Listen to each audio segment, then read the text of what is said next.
meeting. I think they're pending. They're planning to do a couple of sessions online and other sessions in person. So, strange thing is in the US, the infection rate is just constant, right? It's not going down really, just constant. Well, or going up in several states. It's even going up in some. Yeah. So there's no real trajectory right now that points in the direction that it would go away. Well, I think my understanding, half the states they're going up, some of them pretty significantly. In Europe, it's gone down, and now it's sort of plateauing also at a much lower level, but it's going very slowly down, and it might be stuck there for a while. So it's in South America, it's really bad. Yeah, Brazil, yes, Mexico. I don't know if you follow the news, Luis, but South America and in Chile, so it's getting really bad. Peru, there's a number of countries pretty much affected. It's really a puzzle to me is that the mortality rate is so different. In Germany, it's less than 1/20th of the rate in the US. And we know that the exact number, how you, through the testing, how many people you can test, that can vary. But it doesn't explain that big of a difference. And I'm really puzzled by that. I have no idea how that... So here in Germany, people are very eager to get going because our infection rate and death rate is really low now. But we're still very, very much in lockdown. So it's a little bit of unclear how it's going to go, right? So I don't think neuroscience has a chance of... So, Luis, can you check how many people we have on YouTube? Yes, let me take a look on it. There are not that many. You can send them the link and they can join Zoom, so we save a little bit of trouble. Okay, let me see.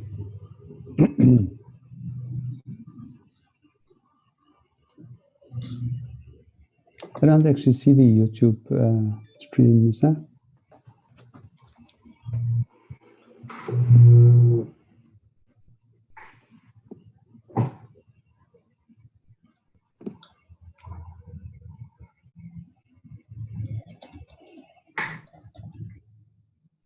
So?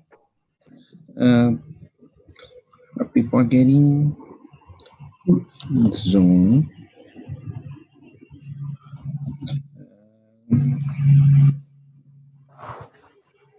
If we had a few dozen, like under 100, we can as well join, invite everybody to join.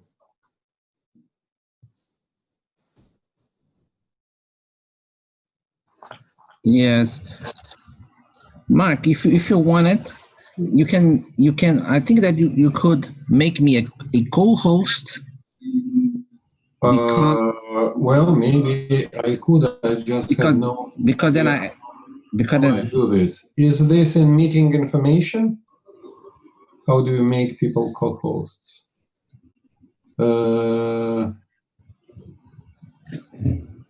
Well, you can simply send them the invitation link, can't you, Luis?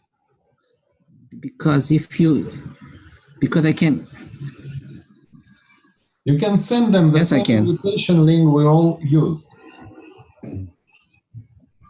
Just make it available for everybody. Okay, I'll make it. Yeah, so that, because I don't know how to make you a co-host. Because if you click on my name.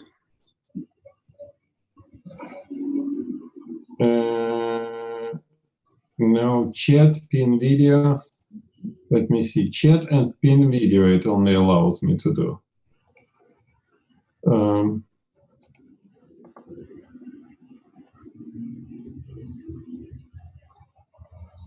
Because then I can manage. Yeah, I understand. I don't mind. I just don't know how to do it. If you go, Mark, to Luis' name, so click on it. It says claim host. I don't know if that's it. Yeah. So click on his name. Say in the participant list. Yeah, and then it says claim host. I think that I think Luis has to do that. Oh yeah, I can. Oh, Luis, if you claim host, then I think maybe either Mark gets a can accept it, request. or you have to enter the Oh PIN. gosh, enter the host key to claim host role, or log in to claim host.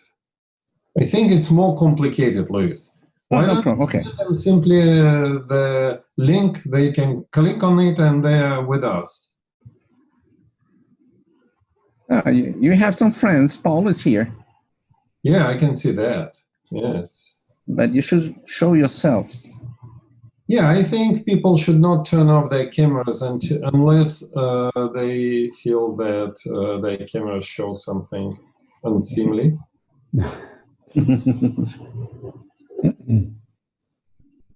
Okay. Hey, Paulo. Oh, you're on the beach. Good. So have you sent them, Luis? Yeah. Yes, I did. Okay. Okay, so, all right. So meanwhile, we can maybe start nicely and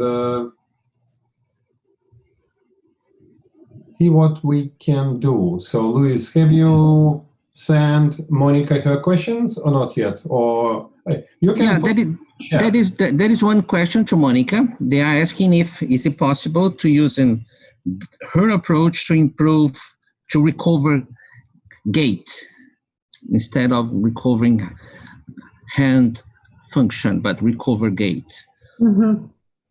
Yes. Okay. So I guess they are referring to the pair associative stimulation approach, that where we stimulate primary motor cortex and the peripheral nerve. Yes. Paper a few years ago where we use the same principle in leg muscles, and we target the tibialis anterior, and we show that motor evoked potentials can increase a little bit in amplitude, and also we observe increases in the magnitude of voluntary contraction after 30 minutes of stimulation. So it is possible to be used, but there are some fundamental differences also in terms of the interval that you use. That paper is in Journal of Neurophysiology, if the person wants to go to the paper, but also the duration of the protocol in order to see excitability in some of the leg muscles. We have to increase the number of pulses. For the hand, we usually use 100 pair of pulses, but for the leg, we have to almost double the number of stimulation, the repetitions needed. So it is possible, but you have to take in a few considerations when you are using the protocol for leg muscles. But Monica, but maybe like a follow-up, maybe it's not only the difference between arm muscles and hand muscles, but the difference is between an action that's based on a central pattern generated somewhere in the spinal cord.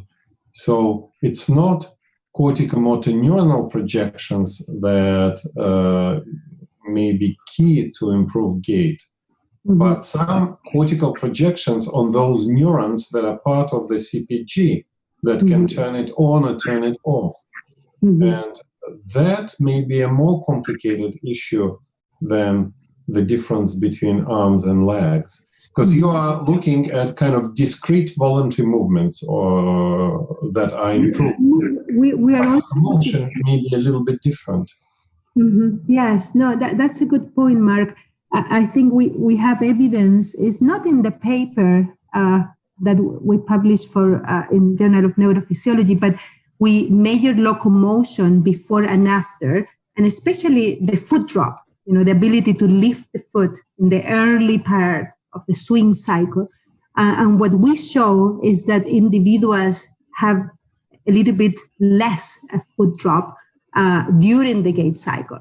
So after the stimulation. So we haven't done a lot of measurements, this, as Mark described, the first few studies were more discrete movements. But in the most recent study that we just published, we are going to more functionally relevant behaviors such as reaching and grasping. is the quality or the time to complete the task change after the stimulator. So we have done this recently.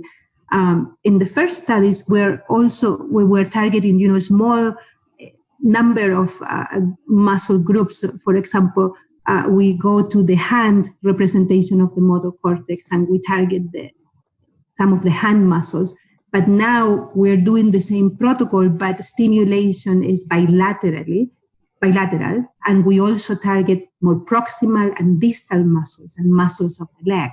So Hanjin Zhou is writing the results right now. So we have what we call multi-segmental pair-associative stimulation. So it's the same principle, but it's applied at multiple sites. And that have shown a little bit more better improvements in terms of more functionally relevant movements. Yeah. Okay, thank you. Luis, are people joining us who used to be on EQ on YouTube? Yes. Oh, okay. José, for example. José, yeah. Daniela. Okay, so all right, good. So Luis, why don't you continue asking questions, and then we just hope that people join. I don't know if any other of you has other idea about how to improve gait using your approach, because we can also extend what Monica has said about if Richard or Gregor or you or Anatol and Mindy has also another suggestion about how to improve gait. There are other approaches in terms of neurostimulation, like the approach that Reggie Edgerton or Susan Harkem are using with the transcutaneous electrical stimulation. So they go to close to the lumbar enlargement and they use electrical stimulation, very high frequencies. They stimulate even during the locomotor cycle. We use that approach for the arms also.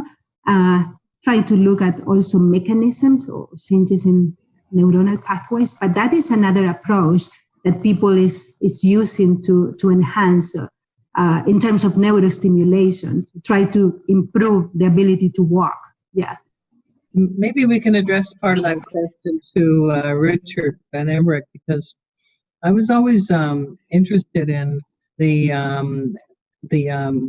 CRP between the trunk and the hip segments, the shoulder and the hip segments of the trunk. I'm wondering whether the changes in the CRP or limitations may be related to slowness of gait. And I wondered if you could talk about the causality of that. I mean, is it are patients having difficulty increasing gait speed because they have disruption in the coordination, or is it vice versa? Yeah, that's more and more the question. I think in our initial research I did with Robert, and certainly connected to earlier studies, I think we primarily focus that answer on the disruption in the coordination in the upper body itself, especially between the pelvis and the thorax. But I think the more recent research shows that might not be the case as much. But things are still very much linked. And so this was, I think, a key message from my presentation is that, the arms play such an important role in locomotion, especially, of course, in disabled locomotion. So it's really about the arm swing that is probably very important in terms of maintaining higher gait speeds, as well as stability and related to stability issues, and the increased relative phase or the increased anti-phase motion between the pelvis and thoracic regions is necessary for it, but I don't think it's a causal. And we showed that in some of the work that Jen Baer did. If you actually artificially lock it, we still see some of the same momentum responses and regulation. So it's not necessarily critical, but certainly the relative motion helps eventually at higher gait speeds to increase arm swing that will stabilize the trunk, the upper body. And as the other research that I referred to has shown, that might play an important role in also in head control and other perceptual issues. So I think this is your question. I mean, probably the demands of gait speed basically dictate those coordination patterns and not the other way around. Right. So we showed a while ago with Ksenia Ustinova, that the limitations in the arm swing in the patient with stroke with a unilateral problem were also linked to deficits in the trunk coordination, trunk segment movement coordination. And so, so if patients have difficulty swinging the limb, that is also connected to limitations in gait speed, isn't it? Yeah. So it's like chicken and egg. What do you do first? You do the trunk stability, trunk rotation, arm swing, amplitude. I mean, very important clinical question, and still I'm not sure. I mean, but can you say with some confidence that amplitude of arm swing is important, or frequency of arm swing, or something about arm swing? Well, what is the element of arm swing that's important for gait speed? Well, I think what I think the research shows, it's the amplitude. You definitely don't want, definitely not above say 0.8 meters per second. You want those the frequency relations to be 1-to-1 with leg swing. Otherwise, you don't have, say, the counter angular momentum regulation that you would otherwise have. So at higher gait speed, you definitely don't want other rhythms. At slower gait speeds, there's a little bit more flexibility, and that's what we have observed because some people, and I think that was pretty clear from the data I presented, some people from actually a very low speed on already are in a 1-to-1 arm-leg mode, and some are in a 2-to-1. So there's more flexibility, but after about 0.8, that clearly switches. And so the interesting part of some of the newer research, and I refer to some of John Jacobs' group's research, is trying to actually directly improve arm swing, and that hasn't happened a lot. For example, in Parkinson's disease, the major, at least this is another way to improve gait, perceptual training is in terms of visual. I mean, just offering visual patterns and stimulation that certainly has been shown pretty consistently to improve gait patterns in Parkinson's disease. You know, I have a question about when you use this dynamic approach, I mean, the CRP or even using UCM, we always think about that coordination is a kind of instantaneous. But when you look at the other level, I mean, for the motor neurons on any other physiological level, then we have a delay. So should we add this delay for the coordination analysis in order to make it more real? Because probably everything is not happening at the same time. I mean, because we need to choose the pair, we need to choose the time length, but how can we merge those different approaches? One, this kind of looking at the physics of the thing, but we don't care about the timing, and the other thing is we are looking about the timing, and then we don't have much information about the kinematics, for example. So Gregor and Richard. This is a very interesting question, very difficult question. I've actually tried to think hard for a long time about something like a timing UCM. And I came to the conclusion there is no such thing, in the sense that what we understand from time, the coordination as assessed by relative timing, by phase and relative phase and so on, that is already all there is in the time course. And so the separation into essentially a postural UCM, right? The UCM is sort of a instantaneous concept, like a sequence of postures, and timing. That is a separation. That's an approximation, and in the UCM, you're seeing structure in that configuration space. So you can do that in torque space, for instance. We did a UCM analysis for posture in torque space with John Charles's student whose name I just block on. We published that. Hendrik is on it, and what's his name again? I can find out in a moment. Weissman. So it's not that it is necessarily just kinematic in nature. You can look at UCM also in velocity space or in torque space, but it is still an instantaneous concept, and the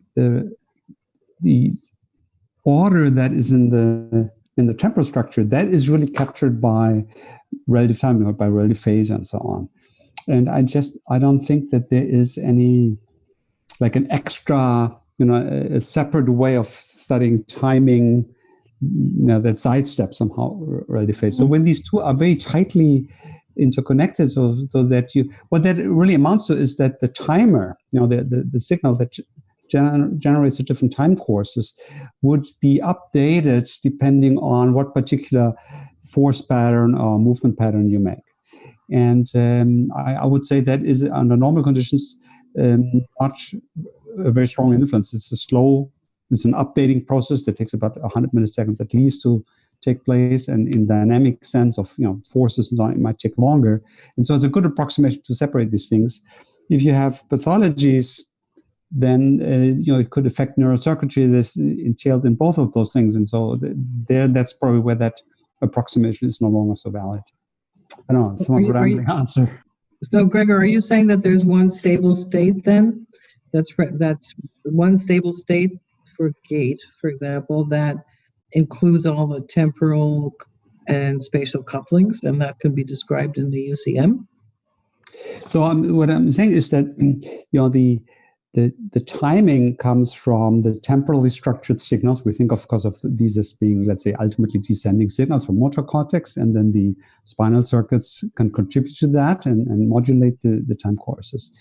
And in a way, they are already low dimensional in that the temporal structure is that's the conventional synergy that all the degrees of freedom co-vary. So you don't have a lot of different degrees of freedom to account for the time structure. Often you have just one, or if you have some curved trajectory, it shows up as two PCs, but you could actually capture that by just one variable. It's just a question of how you extract that one variable. So the phase kind of variable extracts that, essentially represents where you are in that time course. So it's very low dimensional. And so in other words, for time structure, there isn't actually a degree of freedom problem. It's already a low dimensional thing. And then the many different degrees of freedom, they are all following that low dimensional signal. And as they follow that, there are degrees of freedom. And you see that structure about that. And I guess the standard assumption is that we have a reproducible time course. And then if you look at equivalent points in that time course, you will see that different ways of realizing that reflect stabilities. That's what UCM is. And that is somewhat separated. And I think that is a very good approximation actually for a lot of cases. In fact, in theoretical models, we can show that if we put realistic reflex models and muscle models into a system like that, and we introduce noise in the timing, that does not affect the UCM structure very much. Could there be pathologies where these things are that affect both? That affect the coherence of the time course and the reaction to fluctuations at that interneuron level and ultimately the muscle level. That I don't know. That's possible. Well, maybe I can add a little bit because some years ago we were really into those timing UCM or timing synergies. Like, for example, if you have several elements that contribute to a common output, and you want this common output to have a specific timing in it. But the question is, can you arrange your elements in such a way that if one of them is kind of a little bit ahead, others will hold back a little bit and be a little bit behind? So this negative correlation in timing, can it be? We ran 2 studies with negative results. So we asked people in a multi-finger study to do certain force pulses with certain timing properties when the timing was specifically prescribed on the screen. But then we analyzed individual finger pulses that contributed to the total pulse and asked the question whether their timing covariate positively or negatively.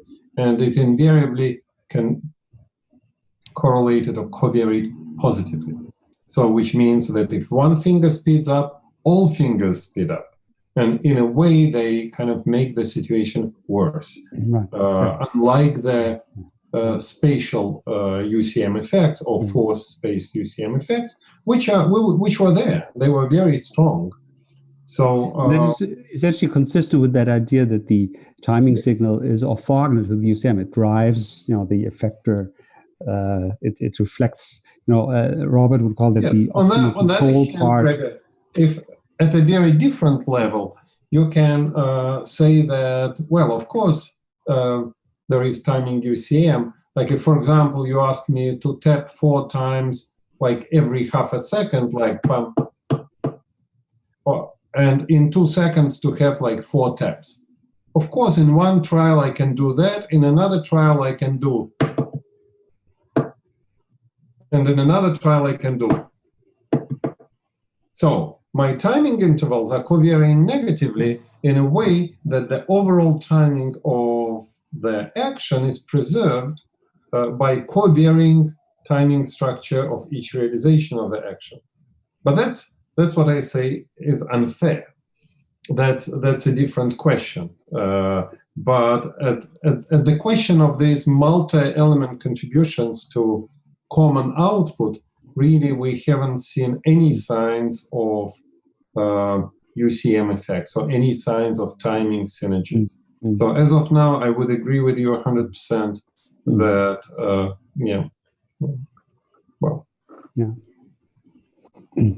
For me, that's actually a little bit what Robert was talking about in his presentation about the dominant hand that that's where I think that's a picture we've been looking at all the time, that there is a time course. He used these concepts of optimal control, but it doesn't matter where that comes from. You're able to generate time courses that also deal with forces, and then you distribute them across the degrees of freedom, and that the time course shows up in the covariation of these degrees of freedom, while the stabilization shows up actually in their compensatory, their anti-core. UCM is sort of the orthogonal to that. And so the principal components and so on that you see when the variance is induced by time, that tends to be orthogonal to the covariation that you see as a UCM. These are sort of the 2 different dimensions. I think it would be an interesting thing to think about compliant tasks when you're yielding, and there's no clear time course for that, right? That's reactive in a sense.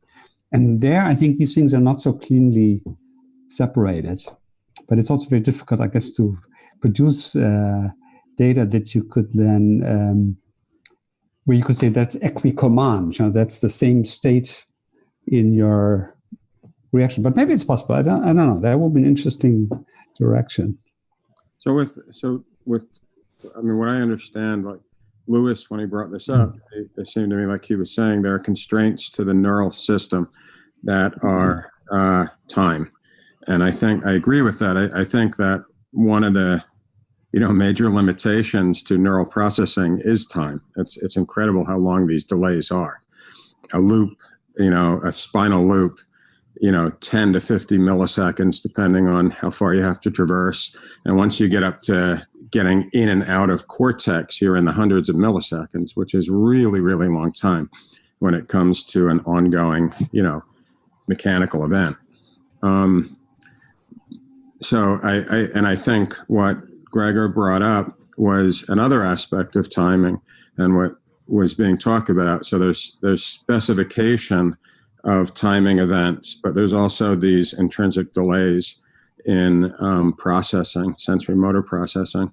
And I've wondered with the UCM whether if one, kind of simple idea about looking at how sensory motor responses are integrated into a, whatever you want to call a UCM, a control structure. It seems to me that if one was to look at something like the reaching movements that Gregor and John did. There are clear dimensions, spatial dimensions, in which are orthogonal to UCM, and then there's UCM. And it seems to me that if you do perturbations, you should be able to see even spinal reflexes that are modulated up or down in accord with whether they contribute to good or bad variance. Yes. Mm-hmm. Yeah, that's right. And we didn't separate spinal reflexes, but if you perturb a system unexpectedly, it mostly goes in the UCM directions. Well, the first deviations you can observe there in the UCM directions, and some of them, this was a study run with Daniela Matos and John Schultz, when subjects did a pointing movements, and in some movements there was a rubber band unexpectedly for subjects crossing one of the joints, and they couldn't see it. But they, of course, perceived the deviation. They were asked to correct it. But we saw the first differences in the structure of variance, so that most deviations in the structure of deviation, so most deviations were what we would call motor equivalent. They were within the UCM for the trajectory of the endpoint. The first signs were faster than 100 milliseconds. So whether it's spinal or this is M2 or because it was measured actually in mechanics, it was seen already in mechanics. So it may well be spinal or brainstem mediated responses, and they were already structured. Mm-hmm. Well, and I think that part of this is really is in fact that this very fact that time is so expensive and the system is relatively slow to adapt. That once you generate a time course and send that to the periphery, any kind of updating of that time course to react to perturbations on is going to be slow and might not be even realized in a fast movement within, before you reach a target. But the projection to all the muscles is not just feed forward. There are couplings there, and can be little loops, peripheral loops, spinal loops probably. And what happens is that, I would say in a theoretical picture, is that these feedback loops and couplings have a much stronger effect in those directions in which there is no drive, nothing that drives the system forward, than in those directions where something is driven forward. So the forward synergy, essentially, there's a strong signal coming, driving the system forward. And if you have some perturbation, it's a small contribution. But in the other directions, which are almost postural, right, orthogonal to that, that the same coupling structure can lead to much larger influences. So even that is a reason, that's what we call the back coupling contribution, is a reason to see that flexibility. And timing is, in that sense, not as flexible. It's not something that is updated. In fact, that is very much consistent. If you think about the learning of force fields, then it's clear if you need to compensate for forces by learning to send just the right time course down, it would be a very bad thing if this thing was so totally reactive, because then you wouldn't deal with the forces and not anticipate and so on. So time is more rigid. Mm-hmm. It's actually even more than that, because if you have an ongoing action, it's not only external perturbation that acts as a trigger for such responses. It is any correction that you want to introduce yourself on top of the ongoing action. It is also a perturbation into the ongoing process. And you can see that any attempt to move would mostly go into those unstable directions which are associated with the UCM, which are spanning the UCM. Well, we all know the famous example of Francisco Valera Cuevas with the spring between your digits, that if you try to compress quickly the spring, it jumps out of your hand. And the question is why? Well, it's very easy, because your action is never perfectly along the vertical direction, and those small components produce huge deviations in unstable directions. So the same thing, if you try to correct an ongoing action, even if you want to correct along the orthogonal direction, you are never perfect. So something will spill into the uncontrolled manifold, and as a result of low stability will lead to very large multi-equivalent deviations. And again, that's something that has been shown and published in earlier studies. This is something, to come back to the original question, that I have this intuition that it's a little bit different between reaching movements, object-oriented movements, and things like locomotion, in that I would say in locomotion, a lot of these spinally controlled things, space and time might be very closely coupled and not as flexible, and it might be a signature of these object-oriented, very flexible movements where you can really independently control orientation and the approach angle and all these things. That there you're really more able to decouple degrees of freedom. So this directing perturbations into a subspace that isn't relevant for the task, that is requires actually decoupling, right? It means that things that are naturally coupled, that you couple them in a way that compensates for that makes these directions free. I don't know if it's easy to understand mathematically. Those who know this sort of stuff know that to make two things very different in stability, you need to actually decouple the underlying degrees of freedom. And I wonder if in these more fixed patterns like locomotory patterns, that they might also be more rigid in that way and not really decouple the degrees of freedom much.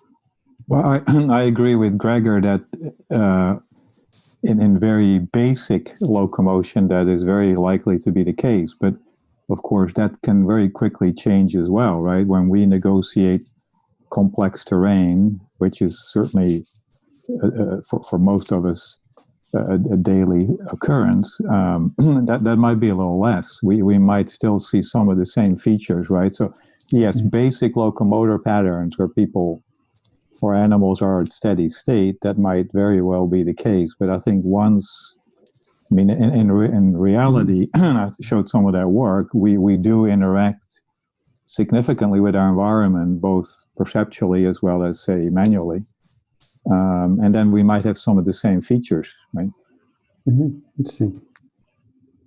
I have a question, but I have actually two, but that I really wanted to get out of this discussion with all of you, because I really appreciate to be here. But the first one is to Monica Paris, because I really like the way she organized. I'm also a physical therapist, so my main interest of motor control and about being like now involved with neuroscience is to understand how humans move, but also I want to improve people's life, right? Like I have stroke patient in front of me. I want to make them do better in what they do every day. So she laid out like general approaches right now that we can all take advantage in rehab. And also she brought some components from research that we still don't know how we can incorporate to clinics. So one that's everyone's doing right now, that's exercise and experience-dependent training, which I think they are kind of like all in the same box. The other ones are the brain stimulation approach, and then that are open loop, and then the closed loop ones that are more the target plasticity. There are two categories. She worked with one of them with Han Jing, and there is another one that's the operant conditioning approach. And I think that those are really cool tools. But first, I was thinking, like in stroke right now, rehab, I feel that we are using, and that's part of my frustration, because I think that we are using all of those in a separated to each other without taking into consideration even the person, like how a person with a neurological disease, they are really, I think about like that, like all of you want to improve rehab, right? Or want to make people's life better. And that exercise is like the main thing one should do, or is one of the main components that you should take care. And it's so hard to exercise every day and to keep a routine. And then we go and we say, okay, they have to maybe focus on the frequency of the arm amplitude or blah, blah, blah. Like I feel that there is some kind of hierarchy of things that we should reach to. So first develop a habit of exercise, and then you can, because we have the dose as well. In stroke, there are some new studies showing that stroke patients don't plateau after 150 hours of treatment. They keep doing like up to 300 hours. They don't plateau, they go like this. So there is a dose component, there is the skill acquisition, there is a ton of stuff. So if we just, I think that if we don't make this, and then also people that have stroke or Parkinson's disease, they have a neurological damage, they have brain damage. So how can you actually do not talk about brain reorganization? Like this is all one person. So I think we need to be, I understand that maybe like the goal of a lot of people were to understand how movement are performed or maybe improve performance, but then I also ask myself whether we're going to be failing like clinical trials on and on, over and over and over and over again, as is happening right now in stroke, because it's not just one thing. Like you have to get to these people somehow, and actually I see right now as a great opportunity with the tele-rehab to try to get to people's house, which is something that we've always wanted to do. So this is like, so my comment to Monica is like, how does she see the dose component of her rehabilitation playing a role on this paradigm that she's developing? Thanks. I'll try to give you a little bit of our experience in changing the dose. So when we started the pair associative stimulation protocol several years ago, targeting the spinal cord, we used to focus on 30 minutes of stimulation without exercise training. We stimulate the ulnar nerve and the primary motor cortex, the hand representation. So the protocol has evolved, and I think, as you mentioned, it's very important to use the science behind to try to make the protocol better. So in terms of dosing, we have been playing a little bit with the duration of the pulses or the protocol itself, especially for getting cause changes and affect excitability in the leg muscles. We added exercise also. So we realized that you have to combine this with physical rehabilitation. So we just published the first randomized clinical trial. So for more of a proof of principle approach, we ran a large clinical trial, and at this moment we are running a second clinical trial where we increased also the number of sessions. We haven't seen a plateau yet. In the first paper was 10 sessions with stimulation and training. And the duration of the exercise training was similar to a physical therapy session. Now in the second approach, we have 40 sessions, okay? And we take measurements so we can see that patients improve a little bit after 20 sessions, and then after 40 sessions is better. So we haven't seen a plateau. So if you ask me about dose, we have been methodologically changing the stimulation parameters, and at the same time combining this with different type of exercise. Now our hypothesis is that strengthening training might be better for the symptoms of spasticity, for example. So we are also changing the exercise. So we go in parallel. This is our approach. So we don't only combine things, but we make changes in parallel in terms of the stimulation dose, but also the characteristics of the exercises that we include. We are based on our evidence that to some extent, maybe we can involve other pathways like reticulospinal, for example. Mm-hmm. In people with spinal cord injury, we have a lot of cross-grasping behaviors or pinch, more fine behavior. So we try to, our dose is not only more, our dose is changing and updating the protocol, in terms of the stimulation parameters and in terms of the exercise. And now we are stimulating. I mean, the protocol that Hanjin is writing right now, we stimulate bilaterally the brachial plexus, ulnar nerve bilaterally. We have the femoral nerve bilaterally and the common peroneal nerve bilaterally. So it's like putting all those previous papers together in one single study. And now we are adding functional outcome measurements of quality of life people. Because we are seeing that we might have some extent a little bit more of a powerful approach that at the same time at the beginning. So the dose, our approach, I hope I answered your question. So the dose is coming from modifying the stimulation parameters and also the exercise. Yeah. Usually the modifications that we make are based on other more basic studies. But you should say, Monica, that the dose of your particular intervention is specific to your dose, to your intervention. It's you can't make generalizations to dose of exercise or this or that. So very specific. I have a comment. The way I see at least the stimulation, and I really like, I guess I got maybe a little bit too obsessed with the open conditioning protocol. I don't know why, or I don't know if you guys, I may have talked with like Bob or Monica or Mark. I thought that that's all that exists in the whole universe to improve someone that had, because I for me, if you wanted to change, if you wanted to do brain reorganization, you have to have the closed loop. So you have to I saw the open conditioning approach as a way to do that, and now the pair associative stimulation as well. But I think that I'm not sure. I wanted to hear your comment, Monica, about that. But I read also the book from I forgot his name. He's a neurologist. He's in the Johns Hopkins. He does a lot of stroke. Pablo? Pablo? No. No? Bob? No, his name. I forgot. Oh, John Krakauer? Yeah.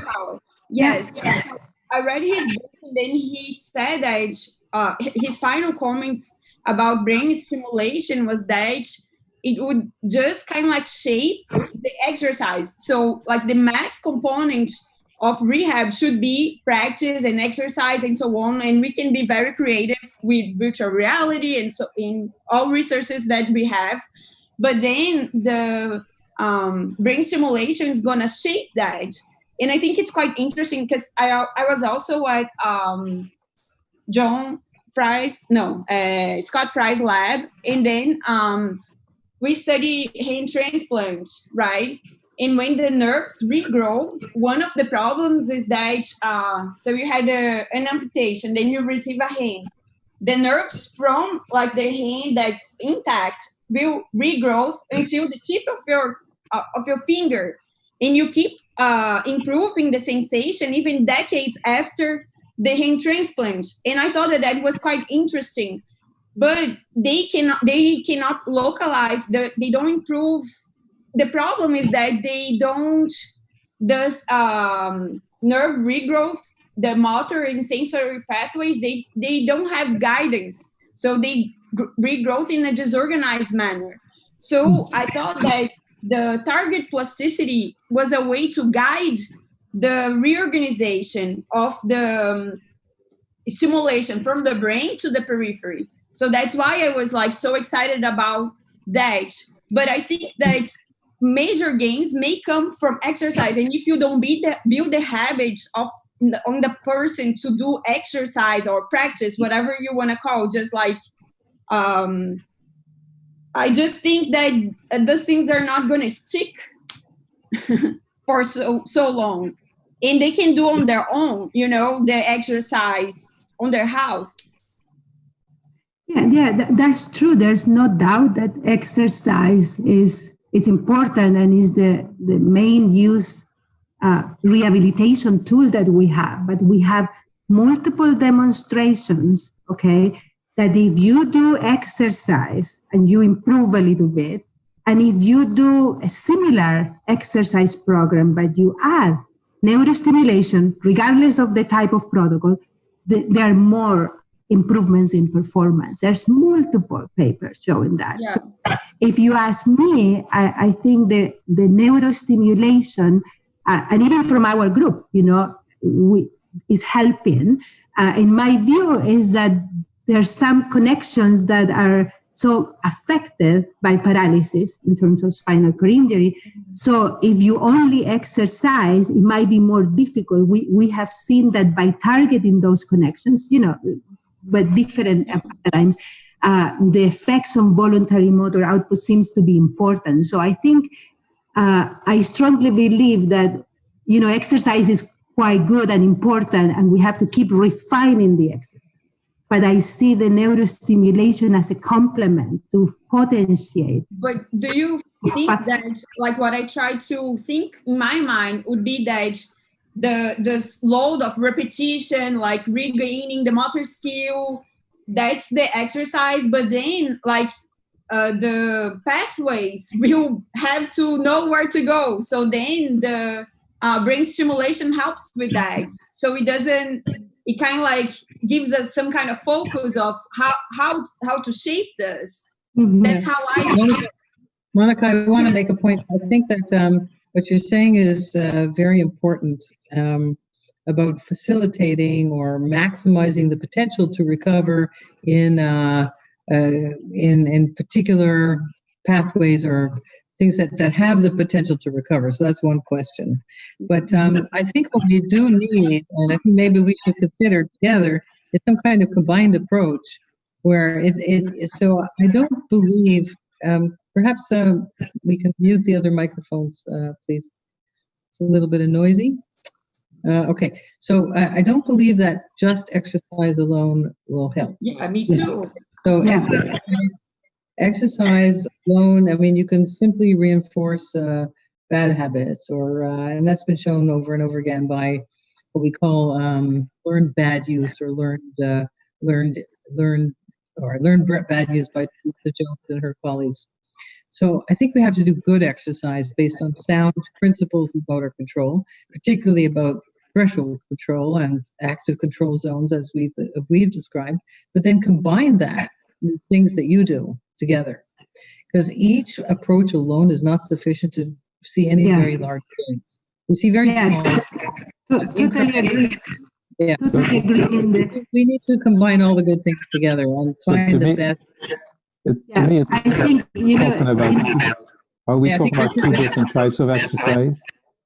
Okay, please, one at a time. And if you are not speaking at any given moment, turn down your mics. Turn off your mics. But if you are, that's okay. And people who are having cameras but don't show their faces, it would be nice if you do. Daniela, you can close your mic for a minute, please. So I'm closing my mic. So Daniela, Monica, let Richard respond. Okay. Okay, now I have another comment that's also kind of related. Sorry, Daniela, we're waiting to hear Richard's response. Okay, sorry. Yeah, to me, what you were discussing, I mean, it seems like almost two different interpretations of exercise. I think one in the context of the particular disorder, or what kind of movements or exercises should people do to become functionally better, right? Whether it's stroke or spinal cord injury or Parkinson. But in a general sense, exercise certainly is beneficial for all kinds of other aspects of life in terms of health. So I think there should always be, in that component, I don't think there should not be too many constraints. I mean, people should be physically active. So this is so I think different. You're just talking about being in shape and cardiovascular fitness. But that's what I want to emphasize. Really so that's a different component or interpretation of exercise compared to exercise in the context of improving functionality, right? I see this as the two components that I thought. One is the cardiovascular like benefits, and then you have skill acquisition that will be specific to each neurological disease. So you want to develop an ability, a functional ability that you lost. And then I kind of like the other question that was like also a burning question that I have. So I'm going to be satisfied. But I come here to this WashU University, they're studying resting stage. There's nothing else they do here. It's like a very well-respected university in medicine. I think it's even ranked as the 4th in the US. I'm with the people that maybe even found this thing, resting stage, and I work with a lot of neurologists, and they don't want to hear about what you guys are talking about. I tried as much as I can, and I talk with people here. No one want to hear what they have to say. So I feel like, okay, what am I gonna? I'm trying to find other people to talk with, but meanwhile, I'm gonna tell you one thing that I'm trying to think about. First, in the brain, how they see the brain organization is divided into systems. So you have localization, but you also have distributed pathways.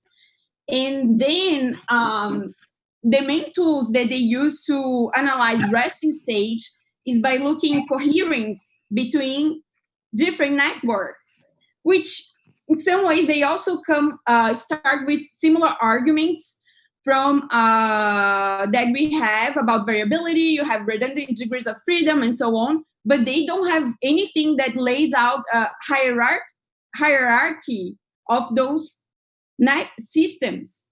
And that's, for me, something a little bit bothersome. And I feel that that's very interesting in terms of trying to find out plasticity, because I think some systems, like motor system, I think is less plastic than cognitive and attentional pathways. And then brainstem would be kind of like orchestrating the different systems. And then, but I cannot find a tool to actually measure that in a way that's compatible with the UCM kind of framework that we have between like task and elements. So what are the elements? What's the task in the brain? And then I know that maybe what comes down from the brain is like descending a signal. Okay, anyways, but so there is that I wanted to hear your thoughts. And I really like I was reading like some of the papers, but I didn't do like a very extensive reading of from Schoner because, and I asked a question actually at a retirement lecture from Steven Peterson about the embodied cognition. And he said, because he's a psychologist and he studies, I think he built his whole career. Also, I haven't read extensively what he does, but he built his career trying to maybe go from, that's how I see, maybe we'll go double check trying to see in the brain how automatic processes are performed. So because when we learn something before, they are not automatic. And then, so there is this bottom up and top down kind of idea. I don't know if I'm very clear, probably not. But so he actually said that he would suggest to evaluate each system, like visual system, motor system, auditory system, attentional cognition, and then see. And I thought that was really cool. And if there was a way when we do our assessment of neuro rehab, as opposed to trying to assess a task, try to assess the system and see how are they segregated or integrated, because and then see if we lost the automaticity or like something that could be integrated specifically in each of the neurological diseases. And then we can focus our therapy to, when we try to design a kind of skill acquisition protocol, then we know where to target. Okay, it's like visual and motor skills that we are going to target. It's proprioceptions, body scheme, that they don't know where their body's in space. And then we can move to functional tasks, like what they do. But I feel that in rehab, we're just doing like, okay, practice over and over and over and over and over a task. And then, okay, we don't know exactly how to determine the level of difficulty, the progress, and so on. It's a lot of like experience based, but I think that's what the multiple control field can bring to rehab. Okay, we know how to do this. Like, wait a minute, don't do just does and does and does over and over again. Okay, yeah. You mentioned a lot of different things. Of course, it's difficult to address all of those. It's just maybe one point that, as a theoretician, I can make, and I wonder how far that is from practitioner's experience. I think it's a wrong picture to think of the untrained brain, the early in development, or a brain that has some disease, as a brain in which there is no coupling structure, that hasn't been assembled yet, and that doesn't know how to do things. Actually, the skill actually means learning to decouple. That, for instance, mechanically, you all know that our different degrees of freedom are all coupled, right? If I move this elbow, then the wrist flaps. Mark always shows that example in the summer school. And to then be skilled to make it stable, then you actually have to couple the joints. That is, you have to introduce compensation, anticipatory compensation at the wrist to compensate for the interaction torque generated at the elbow. And that means that mechanically, these two joints are coupled, and that's true for a lot of muscles and a lot of kinematic degrees of freedom. And you're functionally decoupling them by learning the right couplings. And so that can be, it's a very general thought that is true for control and for timing and so on. And that might mean that if you're now seeing a non-functional state, for instance, someone who has some a neurological problem, it is not so much that now something isn't right and that certain couplings are missing to get the function back. You have to get these couplings. It's actually quite possible that certain things are just coupled, and there is the circuitry is disturbed that decouples them, so that you have to systematically. I mean, I don't know how to do this in practice, but it would mean that you have to undo these couplings and find ways of how to recouple, or find other ways of how to recouple things so that they can keep certain things invariant. I don't know if that is useful for anyone, but it's certainly a different conception of the non-functional state as one that might have too many couplings rather than not enough. So, Daniela, I have to go soon, but I just want to highlight, because I really like your question before, and exercise combined, I think, with an activity-dependent stimulation, there's a lot of evidence of what you call closed loop. When you stimulate at the right time or according to the changes in EMG, seems to be effective and seems to be helping. So I think it's a very good point. I can send you a couple of publications also. Unfortunately, I have to go, but it's great. And I love your energy and asking all those questions. And we have discussed before. So if you want a little bit more information about at least our protocol, like Mindy said, there's many protocols, but this is just one of them. It provides one example. Just let me know, and I'm happy to send you the latest updates. Okay, I appreciate it. And thanks, Mark, and everyone. I have to go, but it was great to be part of the meeting. Thank you, Monica. Thank you. Bye. Bye. Okay, we have a question. I'd just like to make a comment, if that's okay, Mark. Oh, of course. So, you brought up a lot of things, and it sounds to me like to some degree, you're exposed to a lot of these very specific questions about what's affected in this or that disorder, or what can facilitate recovery. in this or that aspect of this or that disorder. And then you brought up failed clinical intervention trials when you initially started talking. And I think, I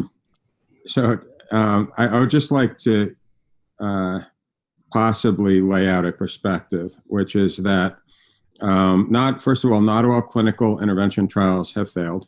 There's some of the big famous ones that you could say failed because their primary outcome didn't work. It doesn't mean we didn't show a change. It doesn't mean we didn't learn something from it. But, those are the ones that weren't so mechanism-based. The LEAPS trial is a famous one. And that one, there was no mechanism. There was no neural, mechanical, or anything. They just asked, if you do more of this, well, you get a little bit better. In this case, it was treadmill training versus some other non-specific approaches. And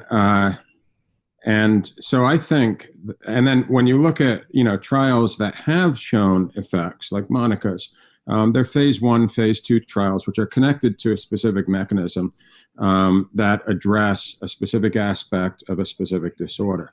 And I think that's where we're at in rehab science and rehab interventions. We're melding with neuroscience and biomechanics and other sciences, bioengineering, and we're starting to make these connections. Ultimately, I agree with you. The most important thing, I see when you say exercise, and Richard pointed this out, there's cardiovascular exercise, and then there's the things that we do, which are functionally oriented training and therapy. I think the focus of therapy is always and should always be functional recovery, no matter what that means. And no matter what your definition of compensation or recovery is. But we're at a state now where all of these littler studies with littler intervention trials are going to be going on to figure out mechanism. And I think ultimately what I see 10, 20 years in the future is that therapists are just going to have a much larger toolbox. They're still going to be focused on functional training, but they're going to be able to mix it maybe with a little bit of robotics for and stimulation, maybe to combine what Monica's doing with what Jules is doing and kind of get the ipsilateral reticulospinal system out of the story while training specific movements. And I think that's what we have in the future. But I think right now it's frustrating because these small mechanistic studies with their small interventions, if we're lucky, seem so far from function. And I think it's just necessarily that way because of the state of where we are in rehab science now. I think that in the future, therapists are going to be in a much more powerful situation with a much larger toolbox that's going to be able to use adjuvant treatments that target specific neural and muscular and mechanical systems. That's all I wanted to say. Okay, thanks, Bob. Well, we have a question from Roger, which is a follow-up to the previous discussion. Maybe the clinical trials are failed because the assumptions about how the locomotor system really works are still significantly incomplete. Okay, yeah, it looks like Mindy agrees. And I would also add that the assumptions about how any other system works are essentially or significantly incomplete. So it's not only locomotor, but everything else together. So are we ever going to get to a point when our assumptions are how the system really works are going to be more complete? And for that, well, I'm pretty sure that Anatol has to say something, has something to say, but the point is whether we are getting to a point when we have a theoretical framework, even a very general one, with no maybe specific details about how particular parts of the central nervous system contribute to it, but just a general theoretical framework, whether this is something that's first desired. And I'm talking now about clinical applications, because that's what the discussion is about currently. or absolutely necessary. So, because for as long as we're going to discuss clinical studies as if the brain had invisible strings to arms and joints and muscles, and the brain has the ability to tell the joint produce so many Newton meters or tell that muscle produce so many millivolts. We can, of course, discuss things with this language, but I think this delays us, this keeps us away from real progress in the field. So, well, you know my opinion about the situation in the field, and you know what kind of hypothesis I consider the only promising one, in a way, in terms of motor control, which is the hypothesis of control with referent coordinates, because it tries to describe movements, whether unimpaired or disordered movements, within a framework that's based on laws of nature. And I think that's quite an important thing, because the question is, are we working in the field that's part of natural science, or are we working in a subfield of engineering, motor control? If it's part of natural science, there is no other way. We have to assume laws of nature that lead to certain consequences, and we cannot bypass them. We cannot say, oh, the brain just does it and we don't care how. So, because it's a miracle, it's assuming an angel sitting in the brain or a piece of soul that somehow does it. Well, we can, at some point, we may assume such things, but I think we have to get rid of those assumptions and try to get to laws of nature. And laws of nature that go, of course, beyond basic mechanics, because we know that basic mechanics only imposes certain constraints on what movements can look like, but it doesn't tell us what the movements will be ultimately. If you know all the mechanical parameters of a cat and all the initial conditions and everything, you have no idea what the cat will do anyway. So mechanics doesn't allow the cat to fly, for example, suddenly, or to do something strange. That's mechanically impossible, to go through a wall. That's mechanically impossible, but it doesn't tell us how it would behave. So we have to focus on discovering laws of nature that are making biological movements different from inanimate movements. And until we are formulating this hypothesis and developing tools to study them, I think we'll still be kind of trading in the same place, trying to say, okay, the brain, how do you teach the patient to produce such a torque in such a joint or such a trajectory of such a part of the body, as if the brain can specify these things, while we know that the brain cannot. So that's a basic comment to make at least a few people upset. I'd like to. So those who want to respond are welcome. So I think I completely agree that the laws of nature are important in conducting science and trying to figure out how the central nervous system interfaces with the periphery to produce movement. That's important. It also tells us all about how the central nervous system works. And I think a huge component of understanding control is, in fact, understanding those constraints, the constraints that come from nature. So physical constraints, we could build those up into physiological constraints. And we had a discussion about timing. That's really important. And it points out how important predictions are in movement control.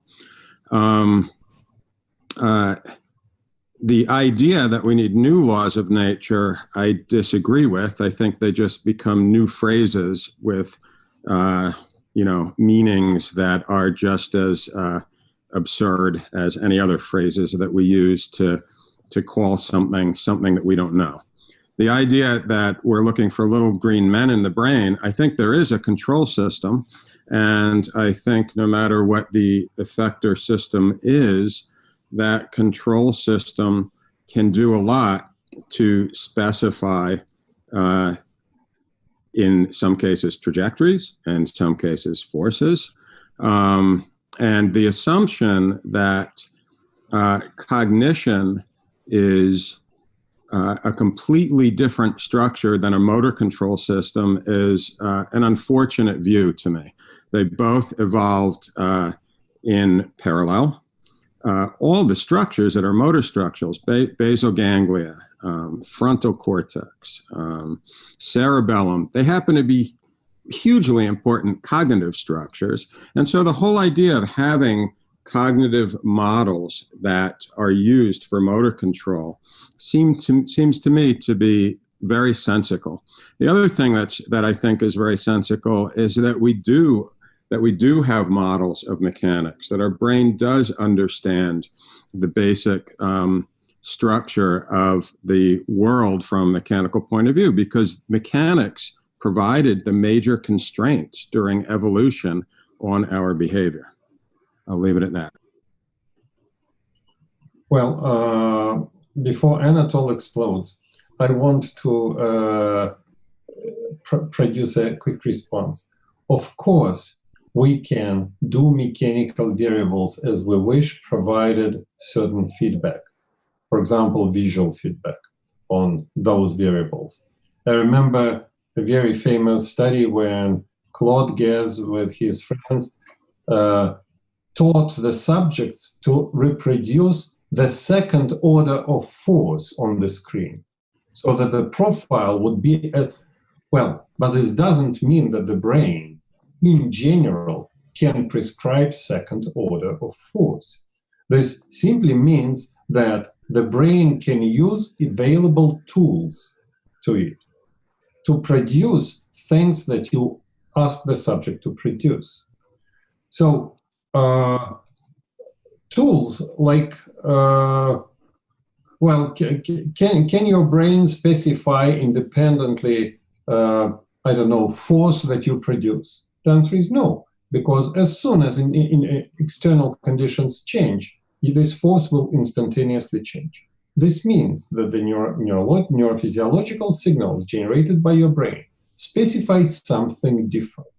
And that is the first question. That seems absurd from your point of view, because you can say the same thing about referent configuration. You can't specify a referent configuration if that configuration, because of physical interaction, is never achieved. No, you can't. Well, that means that you don't understand what it means. The referent configuration may never be achieved, and there are no problems with that. Like a spring can never achieve its zero length. It still exists.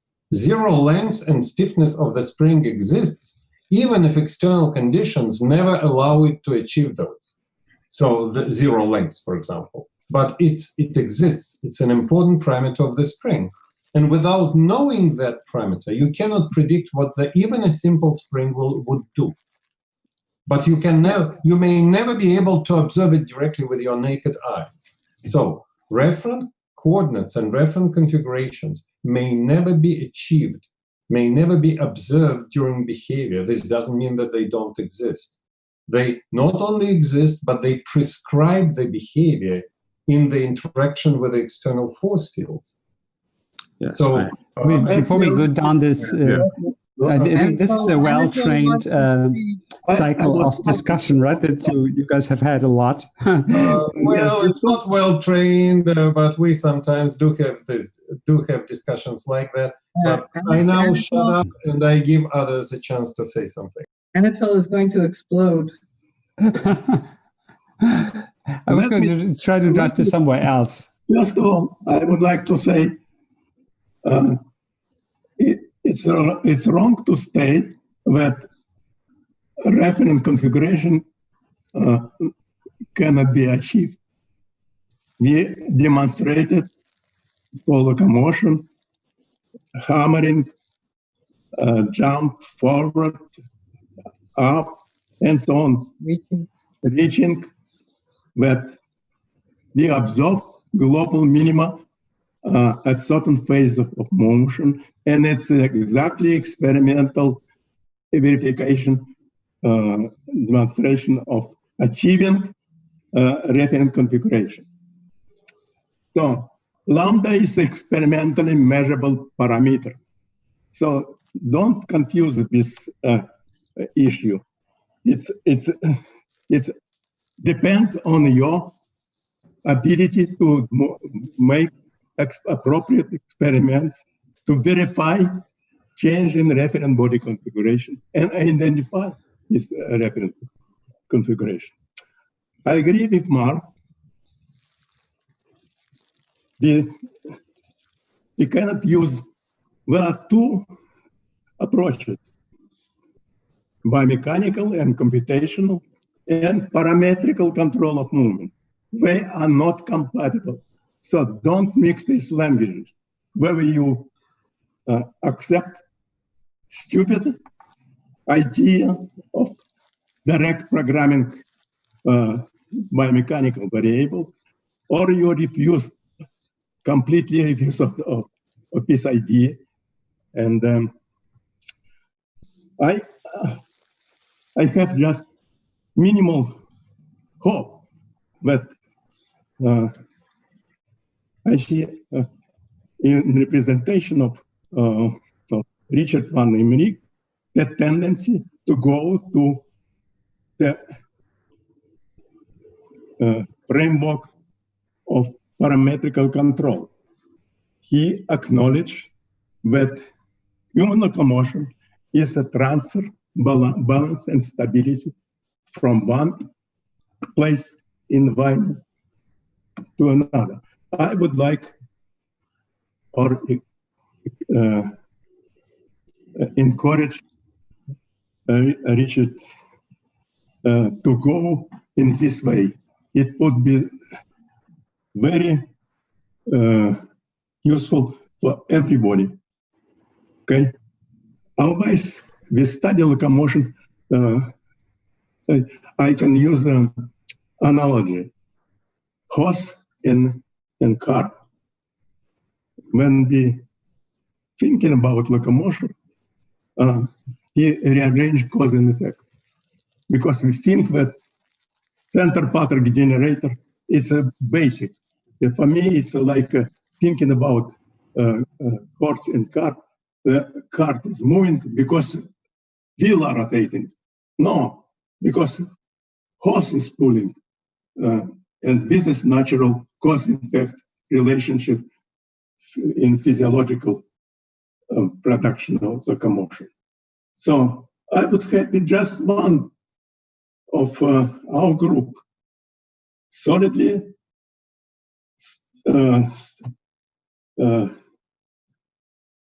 step in the area of parametrical control of motion. It's referred to any motion: reaching, stepping, single step, continuous locomotion, transition from the walking to running, or vice versa. And that's what my desire. I would be pleased, because otherwise we're talking about something mixture of understanding how motion is controlled. I finished. Could I interject? I resonate with a lot of things that Robert said, and I would say, as a challenge to all of us, and it's clear that in a lot of tasks, the nervous system can make predictions, right? We are doing this in cognition all the time. We're doing this cognitively right now, for instance, about maybe what other people think and say. And to think that in motor control we don't do that is I find that actually somewhat absurd. You know, even if you follow a metronome, you're not following the metronome, you're anticipating the metronome, and continuation tasks show that you're actually generating the motor command well ahead of the signal that you're coordinating to. So clearly there is some role for these forms of internal representations that then ultimately drive the system.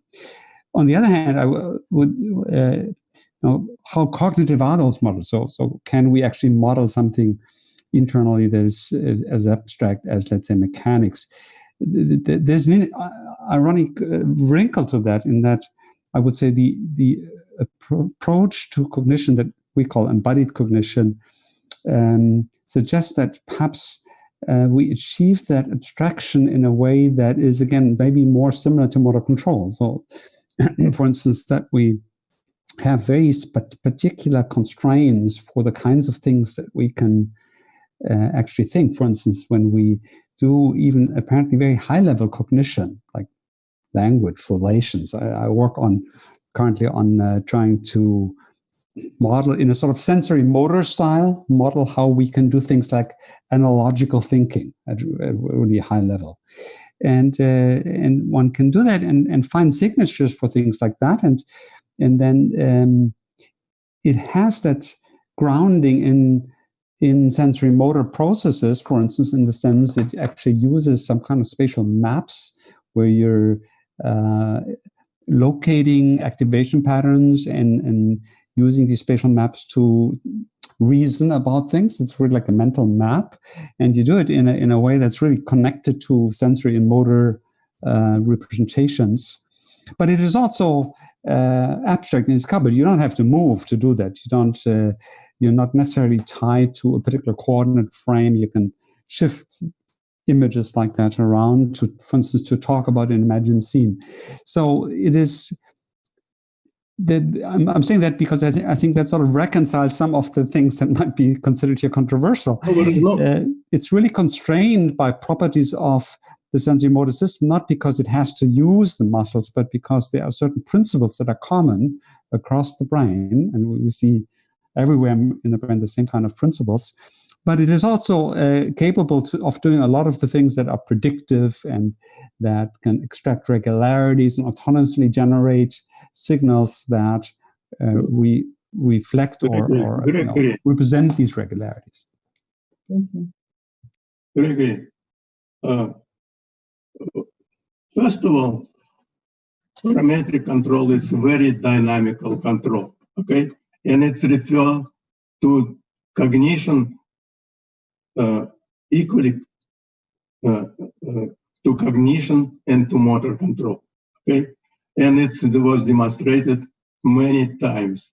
For instance, if you explain based on your thinking, say, phantom limb phenomena, okay, kinesthetic illusion, how we recognize position of the body, it's all cognitional, okay? And it's in theory already there, parametric control explain it very nicely.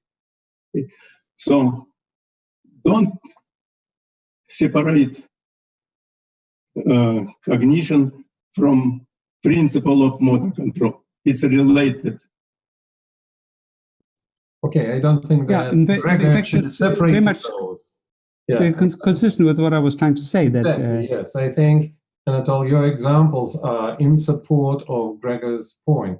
You know, before we go too far, because we have a line of chat questions coming there, I want to answer a couple, and I encourage everybody else to answer others. Roger, I like your questions very much. So your questions about spindles and Golgi tendon organs, well, they all detect local deformation mechanically. They convert local deformation into trains of action potentials, and the frequency of these trains of action potentials depends on how the sensor is located in the periphery. It may change primarily with muscle length or with muscle speed or with force, but most of the peripheral receptors, proprioceptors, are sensitive to deformation, and then the central nervous system has to make sense out of it. And I also liked your question very much about sleeping on ice, because this is one of the examples that we discussed in a paper that was published last year in a very strange journal, because a bunch of other journals refused to publish this paper because reviewers simply couldn't get through it. It was published in Journal of Human Kinetics, and the first author is Akulin. This paper is exactly how you provide stability of action in response in situations of a major perturbation when the stability structure like UCM structure isn't able to handle it. You have to react. And you have to react very, very quickly, like when you sleep on ice. When you sleep on ice, what you see people do is kind of crazy movement of everything in the body. Every time it looks completely unique, but it is successful, say, in 80% of cases. And it fails in 20% of cases. 20% of cases will fall on ice. What can we do? But it manages to stabilize this very unstable system, this bipedal posture, while in those very unusual and dramatically unusual conditions. So, of course, because that paper was written by physicists, so we did not assume that the brain computes something at an amazing speed. It's irrelevant. So we assume that there is a set of rules. How you change your lambdas, your reference coordinates, which then will translate into action in such dramatic cases. And then there is only one principle, which we assume that in that paper, and it seems to work. Then we ran kind of a couple of pilot experiments to see whether this principle works overall. It's called act on the most nimble. So basically, if your system starts to run away, multi-element system starts to run away in a certain direction, just clamp on it along that direction without computing anything, and you see what happens. And then you gain time. And then, because you kind of stabilize that system, now it starts to run along a different direction, of course, because you didn't optimize anything. You clamp along that direction. And after 2 or 3 of such actions, in 80% of cases, assuming some parameters, you are successful. So you can not fall down, although you have to introduce major corrections because you're kind of flying in the air. So that's my response. Now, with the new terms, Mark, would you say that's kind of from a control point of view, it's not an optimal control, but more bang bang? It is not even bang bang; it's just bang, because there is no other bang. So, but it's also not in forces. It's not done by forces or by kinematic variables. It's reference coordinates that you change, but you change if you have multiple elements and your reference coordinates start to run in a certain direction. You clamp. Of course, you can then, in models, you can do it with mechanical parameters or variables, because then you can measure them more easily as time functions as you do it, like in real time. Yeah, but yeah, it is kind of bang. Well, we then, of course, explored, so that's not bang, but it's a qualified bang. We explored what happens when you add a little bit of sophistication to it, in one way or another way. So that's why nobody could get through that paper among reviewers, because it was too complicated mathematically, ultimately. But the idea is straightforward, that you don't solve any equations, you don't deal with any newtons or meters, you just feel that your system, you know inside you, your system is running away. Okay, you clamp on it. Okay, all right. So this is sleep on ice.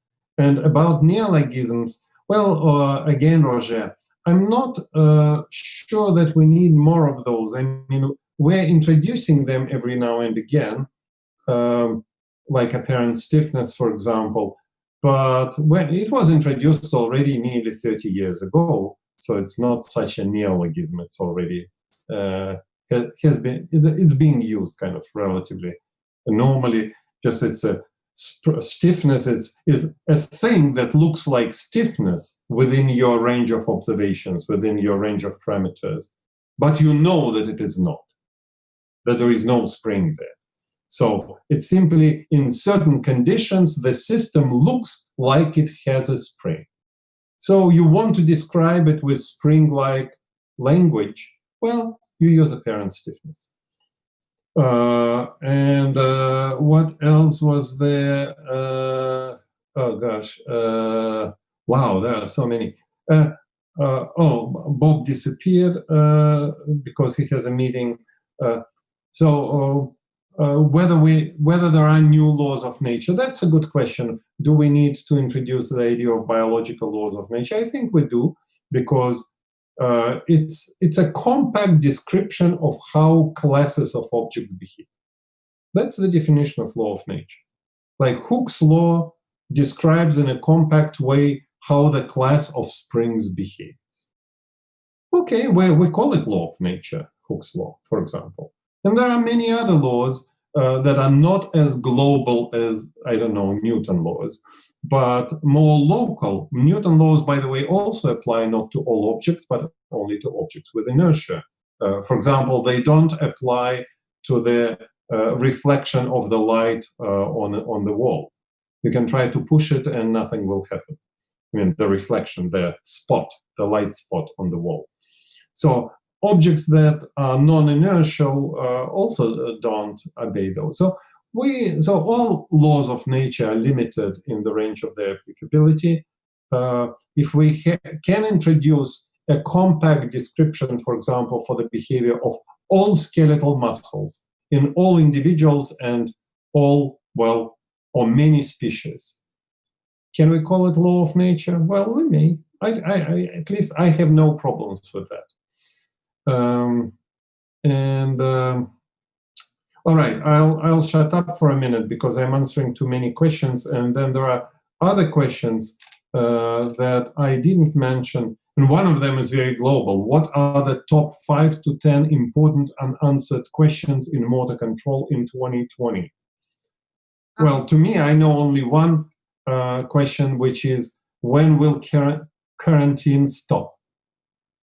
And we are able to travel and go to conferences and, I don't know, communicate normally, and our labs are open. So, because our lab is closed. I think Anatol has an answer for the gravitational question and the slipping on the ice related to the vestibular system. Do you want to say? Yes, actually my lecture has a response to this question, and it's now already published. And so I refer to this review published in Journal Neurophysiology just now. Okay. Jen Feldman and Zhang. Okay. Leja. Okay. My postdoc. The concept of the gravitational vertical. Yes, and there is a special paper. The reference to gravity. Yes, there is a special study also published in Journal Physiology about relation between vestibular system and gravitational direction. Okay, and why the system changes. I know that study, of course, and I know your papers, of course, because I review, I think, all your papers, including those.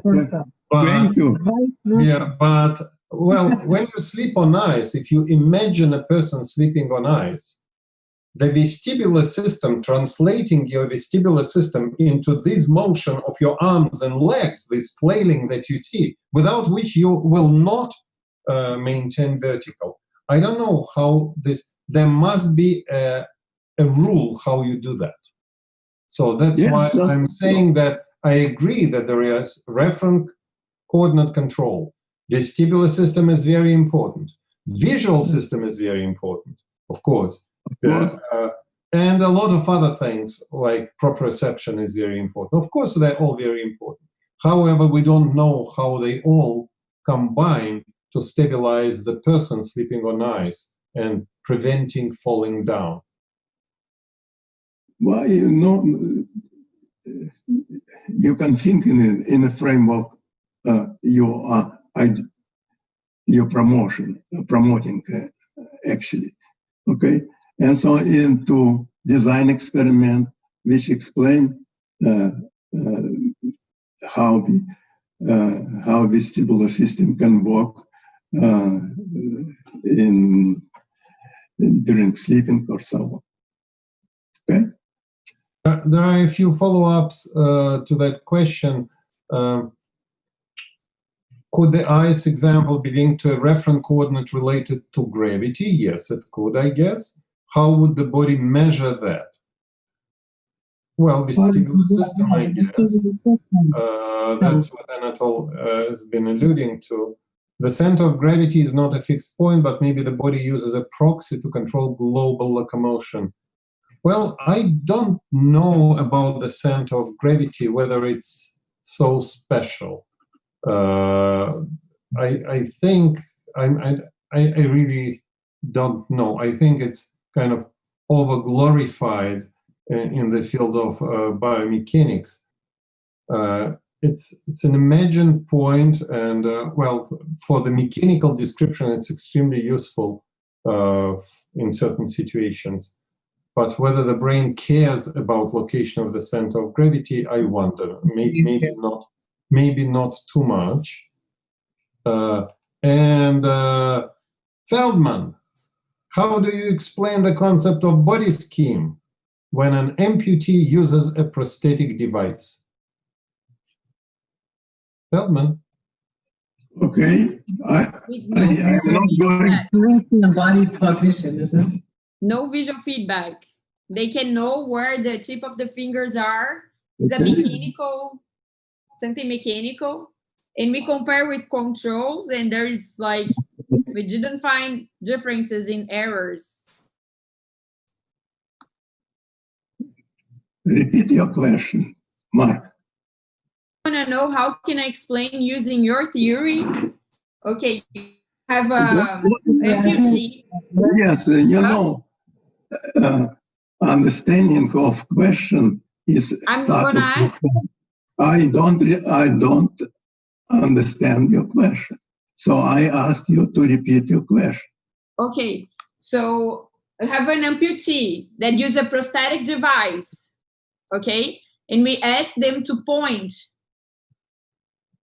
with the dark room, like they can only see the target, and we compare with control subjects. The amount of error that they have at movement termination, it's not different between those two groups, even if we perturb the arm.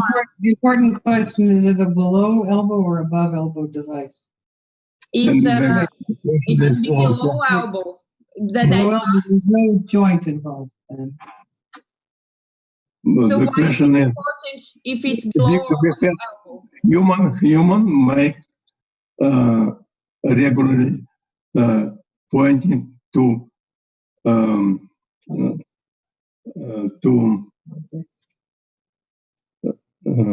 well, we use tools. Basically, we are good at using tools in pointing and reaching.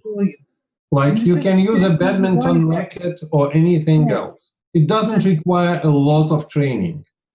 So we incorporate tools into our actions, and so we. It does require training.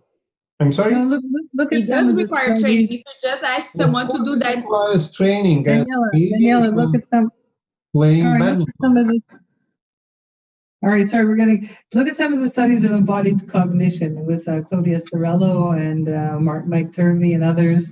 And they simply describe this embodiment very clearly, whereas the prosthesis becomes an extension of the person's own body, and you can, and it's very well documented. Yes, but this is physiology. Daniela, can I say, okay?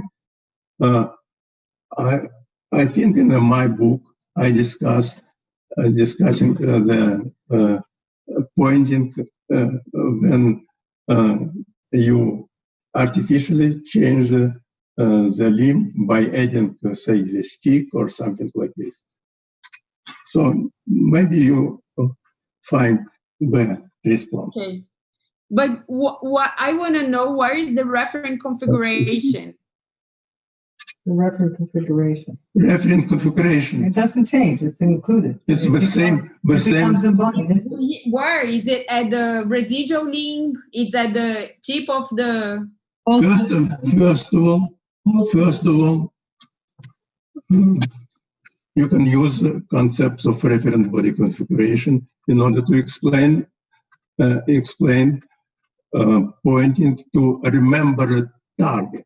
Okay, from where you can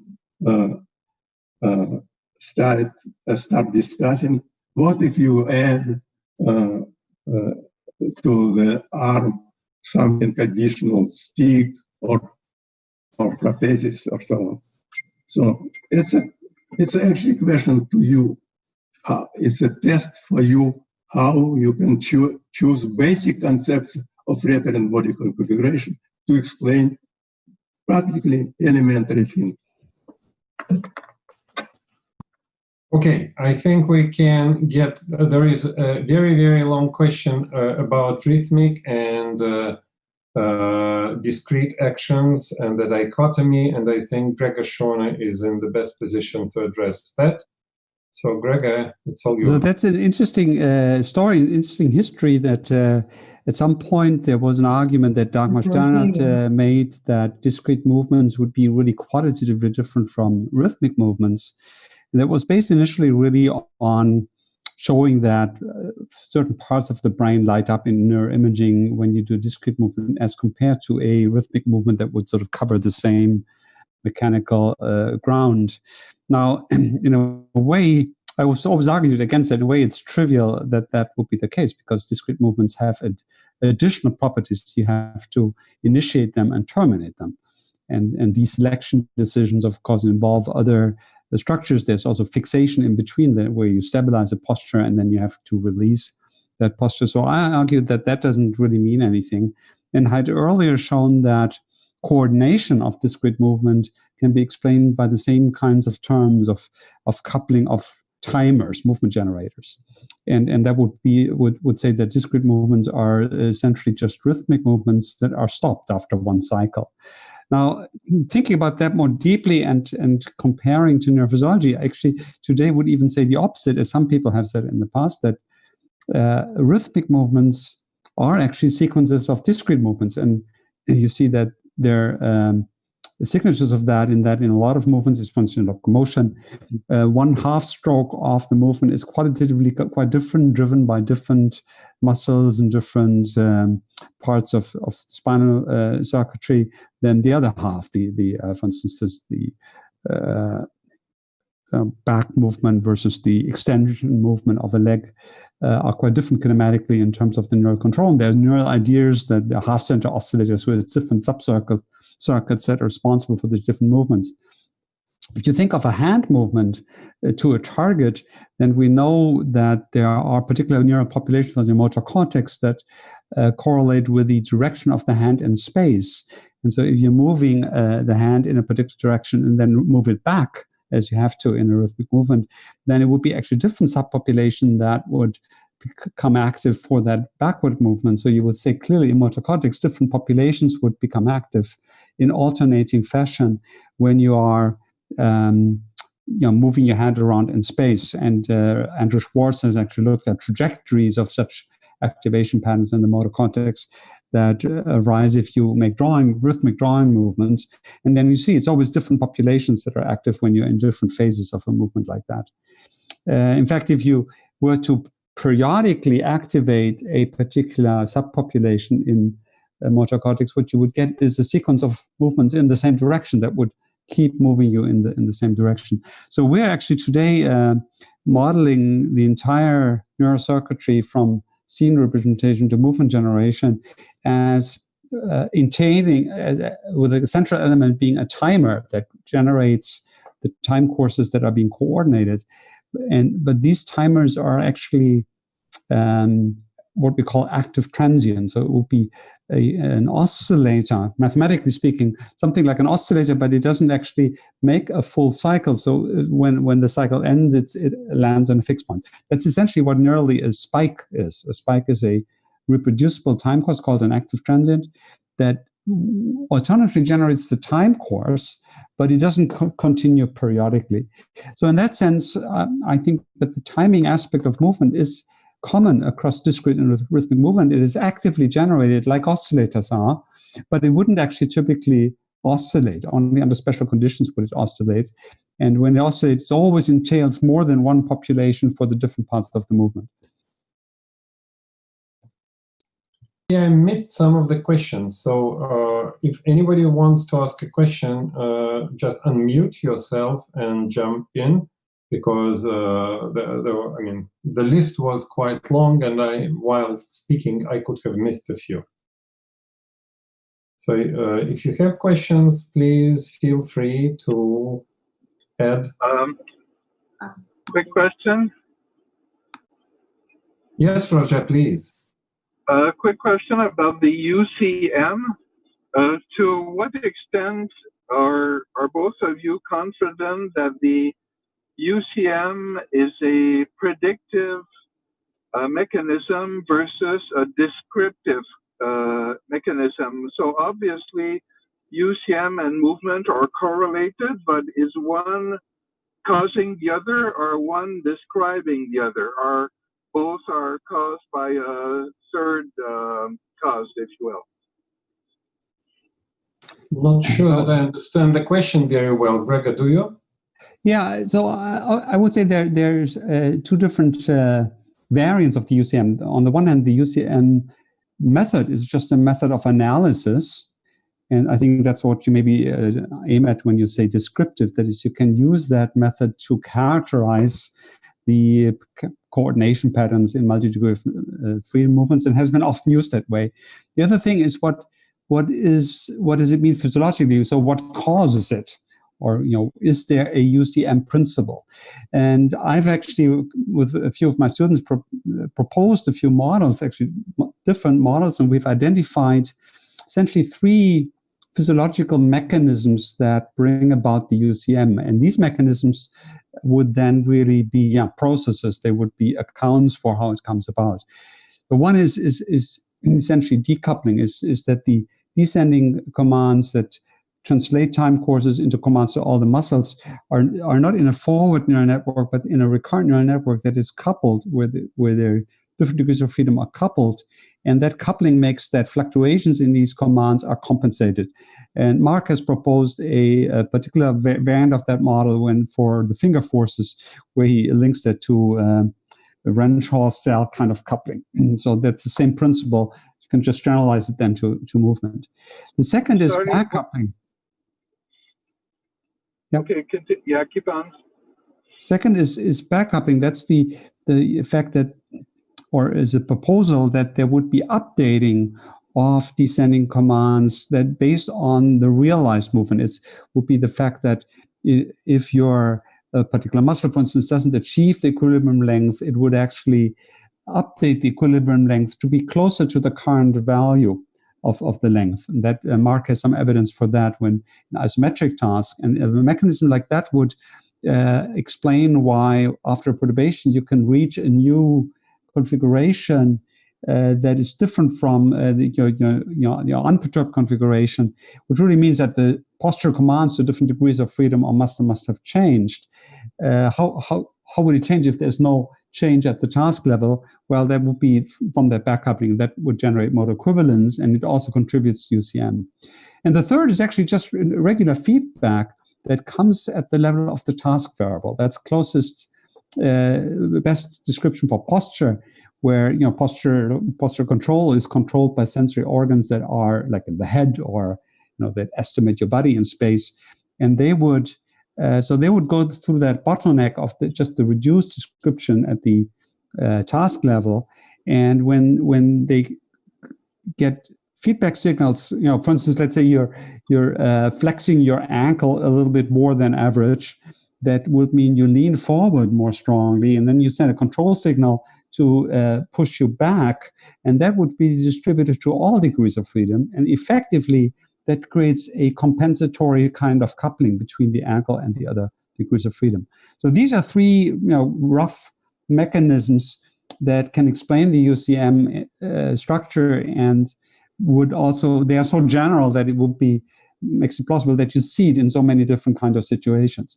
Would also suggest that you can't just set up any UCM structure. It's not true that you could just direct it like that. You have to have that coupling structure or the feedback loop. So, and these are hard to obtain and to learn. So it would say it's something that reflects the deep structure of the neural networks that control movement.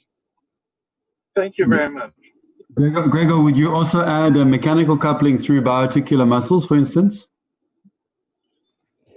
Well, the biarticular muscles are, when they're coupled, they contribute, of course, to control, but it's not like that there is some special role for them with respect to a task variable. I mean, it would depend on the configuration what that role is.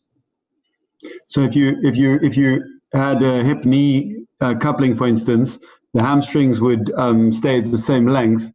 So you sense, the lowest level of coupling would be a mechanical link, and it doesn't. That's right. Exactly. It is possible that for certain configurations, part of that coupling that effectively decouples, right, the UCM from the rest, could actually be mediated by mechanical coupling and by anatomical arrangements of muscles. Yes. Yeah.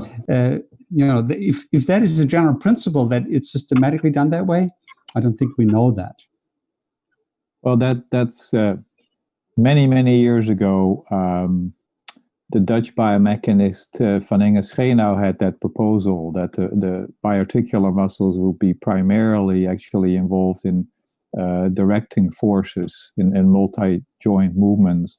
That's been debated. There's certainly not universal evidence for that, but definitely that's been around for quite some time. And they behave differently in different tasks. There are these tasks when the biarticular muscles are largely invariant in length, and then just other movements, they covary in length. And we don't see such a dramatic difference in UCM structure in these cases. So I would say the accounts I give for UCM reflect really the structure of the neural networks. Could be spinal, could be partly cortical. And I'm sure that these networks also take that into account, right? They are tuned to the anatomic periphery. Would you then say the periphery makes the effect? It's part of the system, right? So it's difficult to say it makes the effect, right? So maybe to add to that, UCM effects are specific to certain task variables, which may be also specific to intentions of the actor.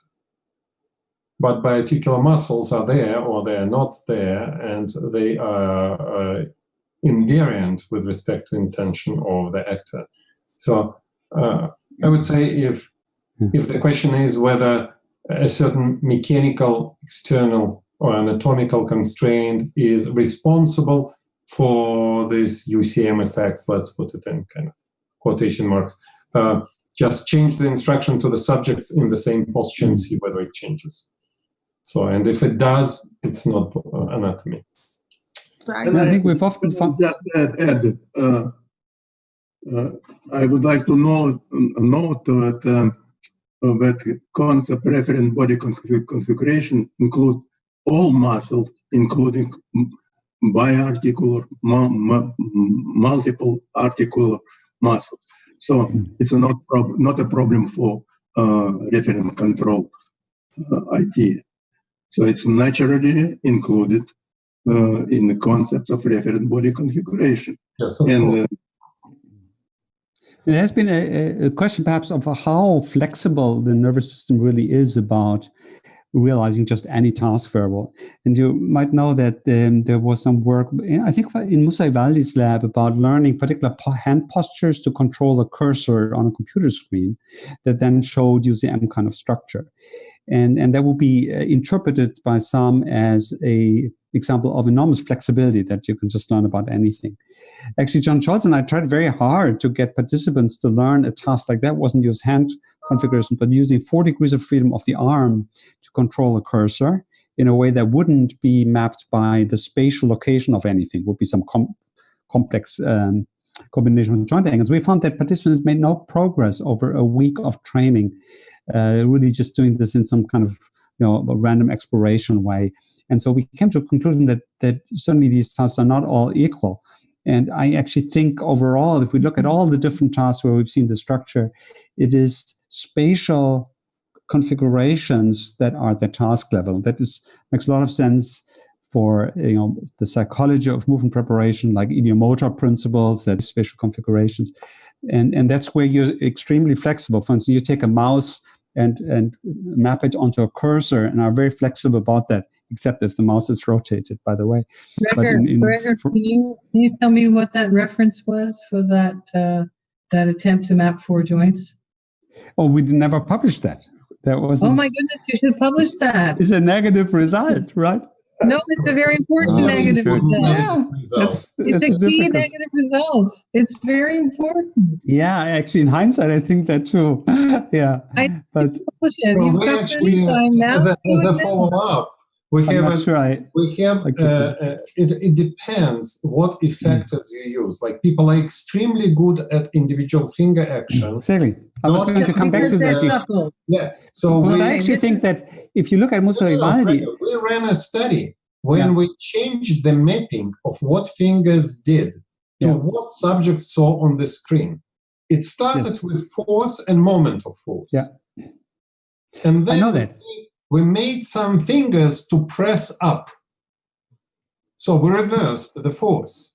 Or we changed their lever arm so that index finger and middle finger switched places. You only manipulated one variable? Wait, Mark. No. We completely messed up. But how many variables did you manipulate at the same time? I think 2 or 3. Yeah. Maybe not in a bizarre way. And subjects could learn how to do it in a high percentage of cases within one trial, 40-second trial. Maybe it's related to the... I know, and I agree with that. And Musa Ivaldi's result was also sort of like that he was able to do that. And I actually think that it is consistent, though, with what I'm saying, because I think these configurations are sort of spatial. I think the fingers are not actually like muscles. They are really different effectors. And you can, you just play instruments. You can actually create spatial configurations with your fingers and are somewhat flexible about that. And so the finger synergy, has some analogies to joint angles and muscles, but it's actually taps into this very rich task space that we have as the species, who's so good with manipulation. So that's it's a very different task. Here, for fingers, you have 4 elements that are basically in parallel, but in a limb, you have them in sequence. And how they combine in sequence has a much larger effect on the end point that you're only trying to control one point than the 4 in parallel. It's a different some kind thing. Of functional I think it's completely different. Completely different task. Yeah. Gregor, can you explain more about because you said that in the concept of embodied cognition has in the motor has like similar concepts of motor control. But so the way I was thinking about embodied cognition, but I haven't read like all the key papers from you, so I apologize in advance. So the thing I was thinking that in terms of rehab, I think more about stroke rehab. I think that that the primary motor cortex, which if you have a disruption of the corticospinal tract, it's going to affect a lot like how you activate muscles, let's say, So now you wanted to move, but you cannot have that fine tuning in. I know that there are like a lot of neurophysiological pathways that can be like activated to compensate for that, like reticulospinal tract and so on. But what I was thinking is that when you can recover function, what what happens during rehabilitation, maybe it's like that you recover the cognitive components of a task, like planning, like responding to feedback and so on. But maybe you don't, you're not able to. So in a way, I can see as the cognitive system as being there is a hierarchy that will kind of stabilize the task. and with maybe like there is other pathways that are going to come from other areas or from adjacent, like other areas that can compensate for the damage to the M1. There may be two different aspects of embodied cognition that might be, need to be separated here. So one aspect is that even in the motor domain, there's a lot of cognition. This is what Anatol was pointing out, that when you're doing a motor task, you're using spatial representations, you're maybe, for instance, even making spatial configurations to react to force fields, for instance, planning a slightly different posture because you're exposed to a force to compensate for that, and so on. And so that takes overlaps strongly with the motor system, and it is cognitive in the sense that it is maybe based on memory, or it is making non-trivial decisions, making some kind of transforms, and so on. And a lot of people, I think, are thinking of that as sort of the cognitive aspect of motor control. But there's another entire field of embodied cognition that, in which there is no direct link to motor behavior. There is an idea that you could perhaps link to motor behavior, but you don't have to. You don't really. For instance, when you think about the stock exchange, you say the stock exchange is on the rise, and talking about the economy. Then you're actually using spatial terms. Once you say it goes up, even though what you mean is that some numbers get larger, but you use a spatial direction to do that. And there's some work that shows that is real, that in the sense, if you're then asking people to make a movement upwards, that they can do that faster if they were just thinking about the stock exchange rising than if you ask them to make a movement downwards. And then, this is not a very strong effect, and there's a subtle little effect. And so we don't think that when you think about the stock exchange, you're using motor cortex to do that. But what is actually underlying that is that a lot of cognition, really higher cognition, just language, thinking, concepts, reasoning, and so on, actually uses very similar machinery as movement planning does. It uses, for instance, continuous representation spaces, stable patterns, simple forms of sequence generation. You also need to stabilize some neural patterns in the brain, holding a thought. Network. The frontal-parietal network that maybe links, because what you described is like the language. Those are all localized systems, right? But they're different parts. I mean, they're all localized, but they're different parts of the brain, and so but then you have the brain. Everything is motor.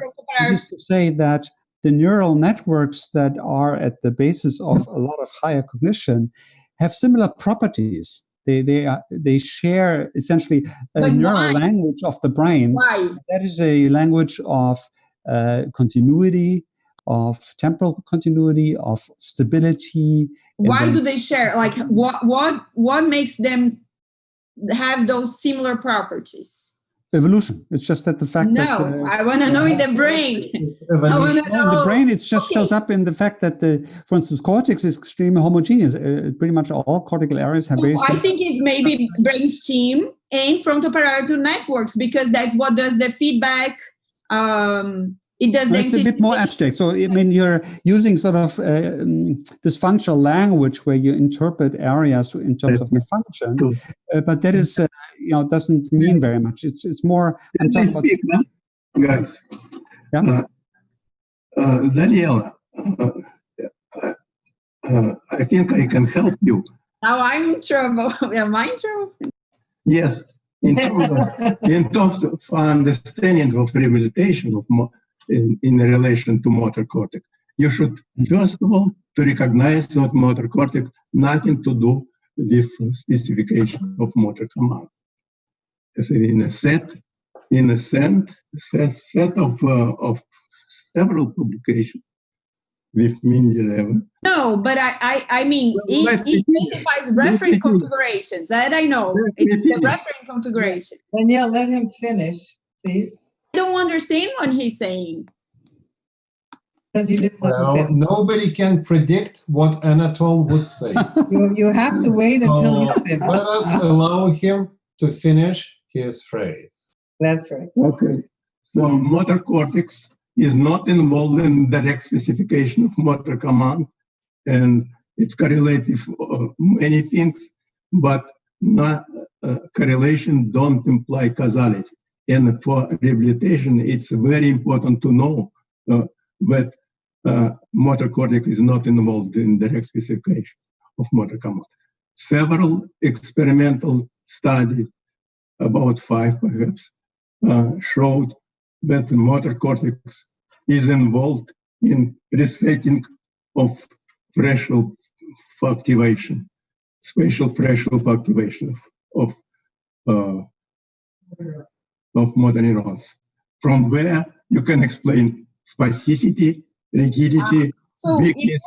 if you don't have that, if the brain is dead, right, and that part, so you don't have those fibers anymore. So then how does the resetting occurs? Is like another fiber, another area? What happens then? Resetting just changing in descending facilitation on inhibition of motor neurons. You shift the threshold position at which motor neurons and muscles are activated or deactivated. No, I think to answer your question, you don't know exactly the mechanism of the damage and how the damage to the cortex affects the descending systems exactly. But damage affects the range of regulation of threshold position control.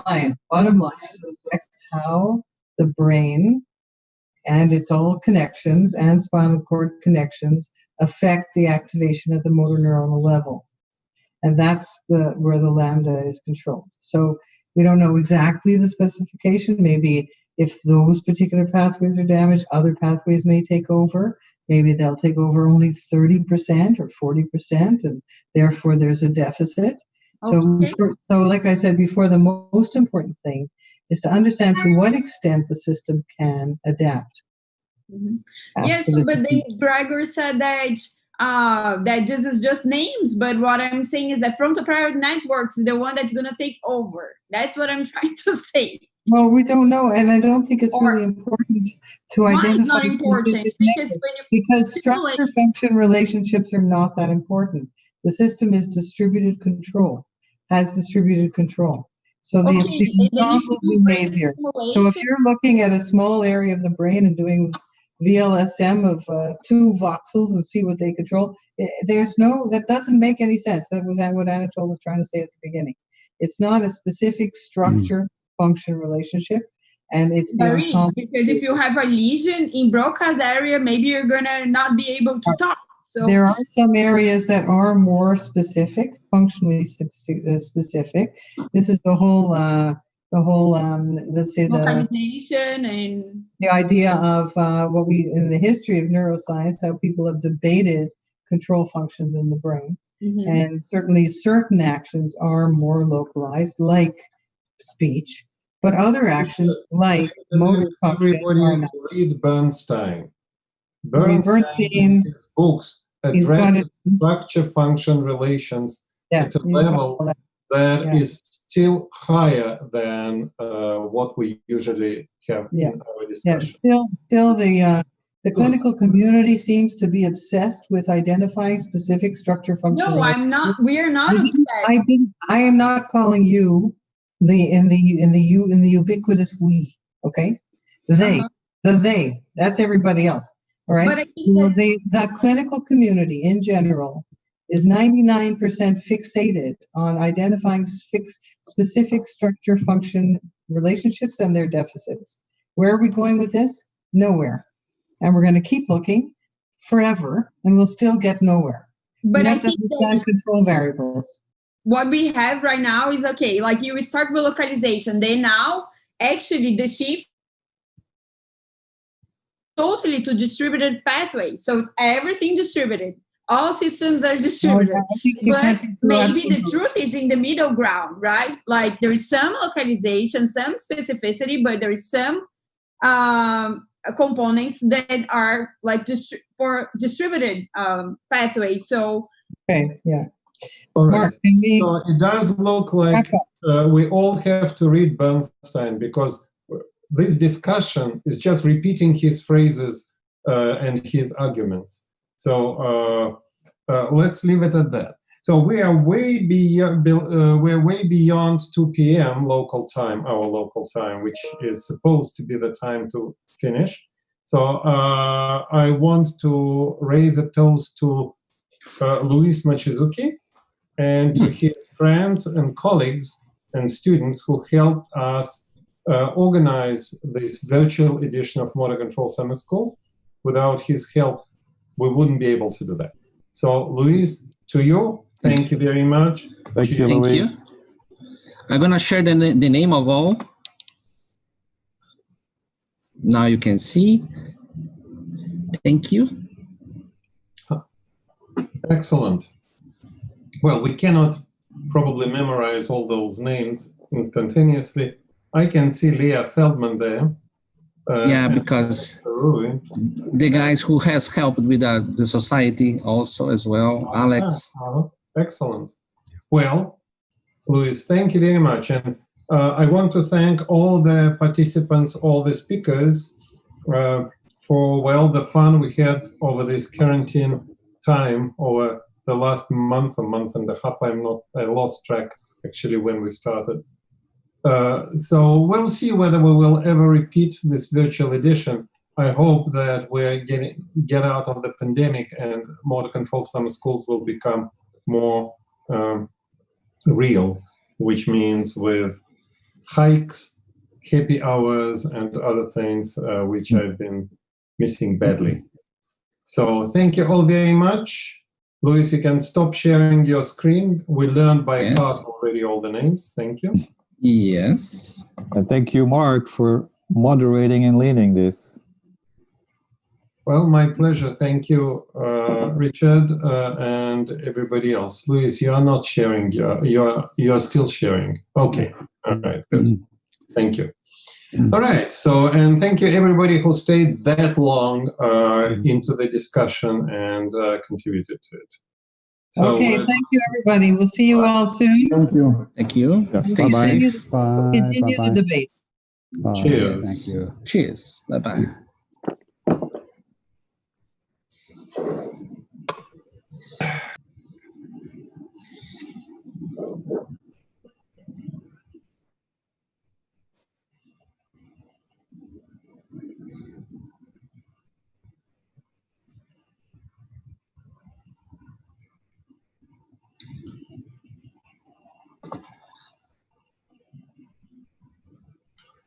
Okay, thank you all.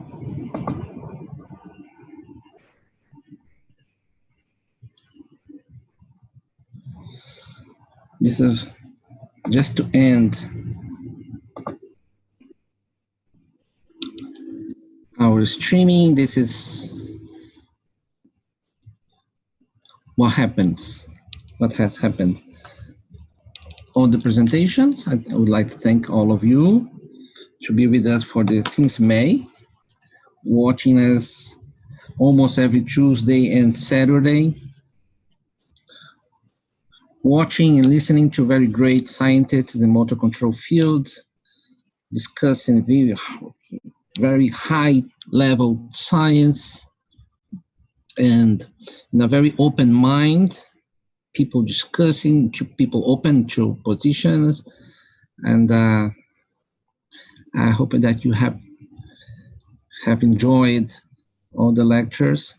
We'll be publishing all the presentations are on YouTube as well, and we are going to also let the link in the International Society of Motor Control for you